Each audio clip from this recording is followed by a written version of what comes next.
behind what we are. Number one na kalaban natin is what we call yung mga processed food and fast food. Okay? Yung mga kinakain ng mga ninuno natin sa una, they are living more than 80, 90 years old, which is healthy yun. So, the same pa rin kinakain natin, but then because there's a fast food and processed food na ngayon, easy to eat food, sabi nila, tamad na lahat magluto. Yun doon tayo, karamihan, nabibiktima ng mga pagkain natin. Okay? So, next slide. Just to show you the food pyramid. So, what you eat more and what you should eat less. Okay? So, next slide. Yeah. Be more active. So, just to show yung activity, pag moderate exercise na, it should be 30 minutes, 3 times a week, so 150 minutes. But if intensive, at least 75 minutes. Sabi nila. So, be strong, dapat also, and yung intensity, sabi nila, pa-increase ng intensity, hindi parang disable lang. Pag disable lang, parang progression. Okay? So, most of us are sitting more than moving. So, sit less, move more. So, yung tips naman nila, dapat set ang goal. Dapat in a day, maka 100 steps tayo. Or sabi nila, ilang steps ang gusto mo i-reach. You have to do that constantly, regular. Okay? Keep going, hindi pang gana-gana lang. Pag ngayon, gusto ko, next, ayaw ko na, no. It should be part of our life na, ang physical activity. So, if you cannot, sabi nga nila, mahal din sa magpa-gym, magpa-member, just walking alone is enough. There was a study na ginawa nila, those who goes to the gym, those marami pang activity kumpara just walking daily, the same lang ang benefits na kukuha. Okay? Then, just stay active and, yun na sabi nila, do more activities rather than just sitting and, yung sabi nila, couch potato tayo. Okay? So, next slide. Yan. So, the same pyramid pa rin. So, more activity below, less activity yung sa top.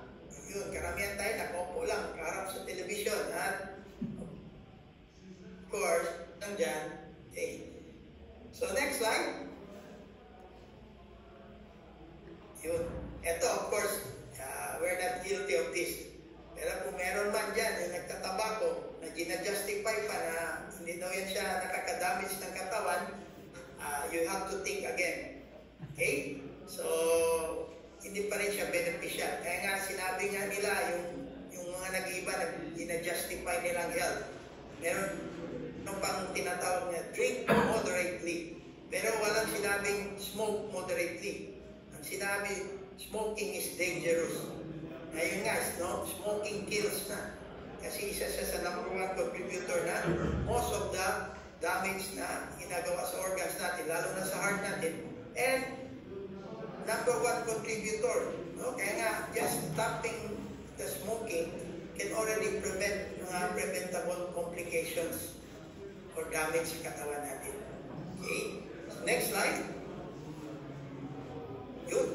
So, get healthy sleep. Ito na yung sinasabi natin. So, they found out na sleep deprivation is less than 5 hours. And equally, they found out na more than 9 hours ng tulog is also sleep deprivation.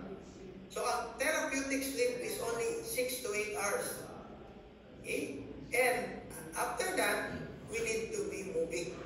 So, more physical activity. Okay? So, that is self-explanatory na. So, ang problem, if wala tayong sleep hygiene. So, how to have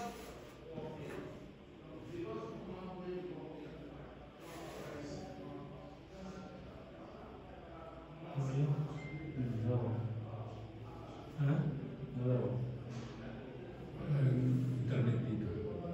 Dito sa akin o dito? Dito. Dito? Oo. Try mo na. Ito, continue sila doon. Akan nagalaw.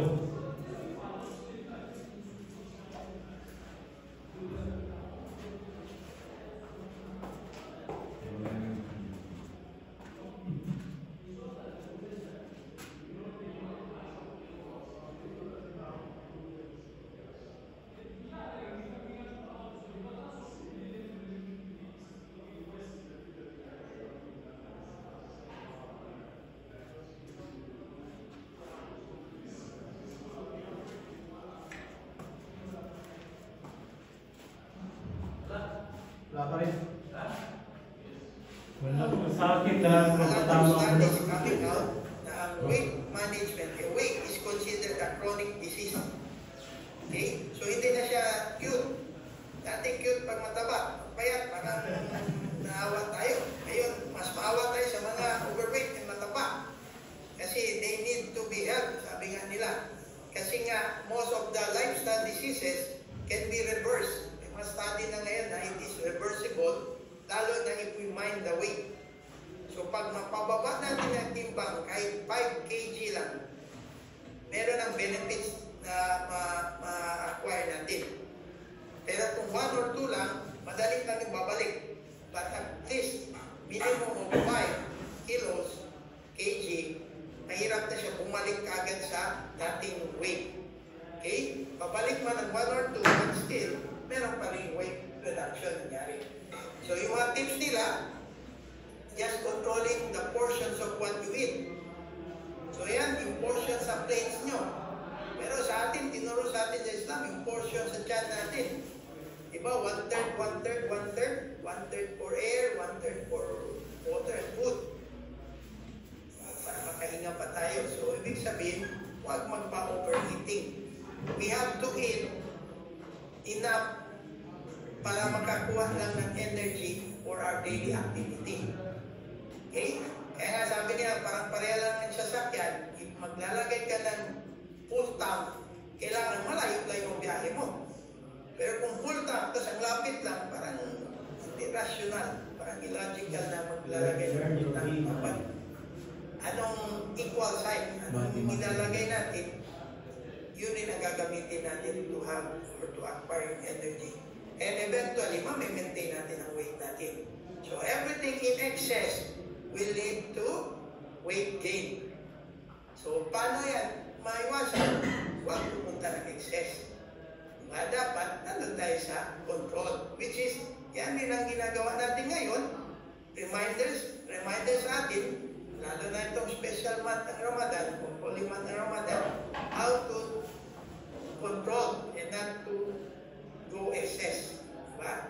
Excess sa kain, excess sa tulog, excess sa dapat ang excess dyan is pagbabasa ng Quran. And paggawa ng good deeds, sabi nila.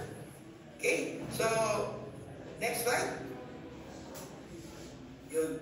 So, ito, given na. Control the cholesterol. So, if we mind what we are eating, control, conscious tayo sa weight natin, at active tayo physically, eventually, ang cholesterol natin, mapakontrol rin. Kaya nga, very toxic, isipin pa natin, kainin natin ito, focus pa ito ng good or bad cholesterol. Nagiging bad lang yan siya pag nagiging excess. Okay? Kasi kinakain rin yan ng mga nauna sa atin, but they are surviving. Hindi nga sikat ng diabetes dati. Hindi nga sikat ng high blood pati cholesterol. They usually die, mga tao, old age and infection. Dati, nagka-malaria, nagka-pneumonia, doon namatay. Pero now, we are dying of non-communicable diseases. Yung mga lifestyle diseases tawag nila. Okay? Next slide. Yan. Ito ang BFF. Yan sila. Ito, pati ang magkasunod yan. Yan ang triple magbabarkada. BFF tawag natin. Si blood sugar and si cholesterol. And next slide. Yan, si blood pressure. Yan, tatlo na yan. Pag yan tatlo magkakasama na, dapat isipin na natin si heart. Kaya siguradong nagre-reklamo na ang puso natin at dapat na natin siyang tulungan and pansinin and bigyan ng TLC. Diba? Tender love and care for therapeutic lifestyle change. Otherwise, we will suffer the consequences. Okay? Kaya nga kita nyo dyan, ang blood pressure, if pwede, target is 117/76 yan. Is perfect tayo dyan. So, sino yung mga may blood pressure na less than 120, less than 80, perfect ang blood pressure nila. So, paano? Anong mga tips na para ma-manage yan? Yun na sinabi ko again, eat smart. Move more. Manage weight. No nicotine and sleep well. So, parang ito ng summary lahat. Ayaw yung maagang blood pressure. You have to do all this Diba? Ika-6 siya. 7 yan sa cholesterol. Hypertension. Okay? So, ito yung tinatawag natin life's essential 8. To make our life, sabi nila at least 8, siguro pwede umabot ng 80s yan.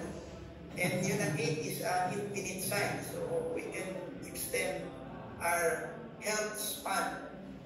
Okay? Ang lifespan wala sa kamay natin. Nabigay na yan ng kadar kung anong destiny natin. Pero ang health span nasa kamay natin.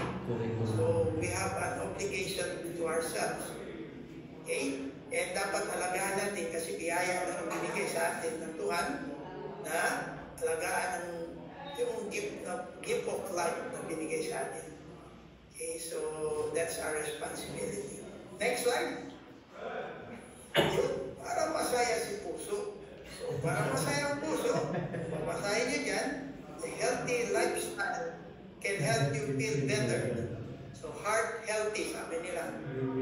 Dapat, it's not just a heart, it should be a healthy heart. So, living involves understanding your risk. So, dapat, awareness should be there. Alam natin paano siya masasaktan at iiwasan natin para always happy si heart natin. So, yung mga 8 na yun are yung mga ways how to make the heart happy, and meron rin tayong dapat i-avoid at gawin to continue having a healthy and happy heart. Okay? So, yung TLC. So, tender, love, and care heart natin. So, with that, siguro at least mabibigyan na natin ng justification na at least yung bisita kong si Heart na malungkot, lalabas ng clinic na masaya. So, sa wellness clinic, hindi sa emergency room. Kasi pag pumunta sa emergency room, 50-50. Hindi natin alam kung masaya sa lalabas or malungkot or makaiti na nakasmile. Kung lumabas man sa emergency room, malungkot pa rin siya dahil sa gastos natapos niya. So, much better sa wellness clinic, and actually, it's very useful. We have to be committed to make our heart healthy. Okay, so I think that's all. That will be my last slide. So our next slide is... Thank you. Okay, so I hope nakashare, no? Inshallah, mahirap talaga ang role if we are in the preventive side. Ako, ang orientation ko is prevention. Ayaw ko damage control. That's why it's not easy to push on prevention, but in fact, we know it is the best.